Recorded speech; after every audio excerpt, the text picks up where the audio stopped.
ফ্যাসিবাদী আওয়ামী লীগকে পুনর্বাসন করার চেষ্টা করছে জাতীয় পার্টি। তাই নির্বাচন থেকে দলটিকে বাদ দেওয়ার দাবিতে ধিক্কার সম্মেলন করেছে জুলাই মঞ্চ। বিকেলে রাজধানীর শাহবাগে ধিক্কার সম্মেলনে বক্তারা বলেন যে জুলাই শহীদদের রক্তের বিনিময়ে ফ্যাসিবাদের অবসান হয়েছে, তার সাথে বেইমানি হয়েছে। আওয়ামী লীগ ও জাতীয় পার্টির অপরাধ একই। যে নির্বাচনে আওয়ামী লীগ অংশগ্রহণ করতে পারবে না, সেই নির্বাচনে জাতীয় পার্টিও করতে পারে না। এছাড়া জুলাইয়ের রক্তের সাথে বেইমানি করে নির্বাচনে অংশগ্রহণ করেছে অন্য রাজনৈতিক দলগুলো। গণহত্যার বিচার না করেই ক্ষমতার লোভে নির্বাচনের জন্য উন্মাদ হয়ে গেছে তারা।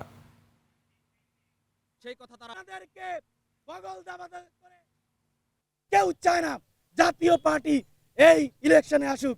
আমি অবাক হয়ে যাই, হাসনাত আব্দুল্লাহর মতো এমন একটা নিরেট মানুষ, অবাক হয়ে যাই আক্তারের মতো নিরেট মানুষ, অবাক হয়ে যাই নূরের মতো লোক, তারা কিভাবে এই জাতীয় পার্টি সহ এক ইলেকশনে যায়।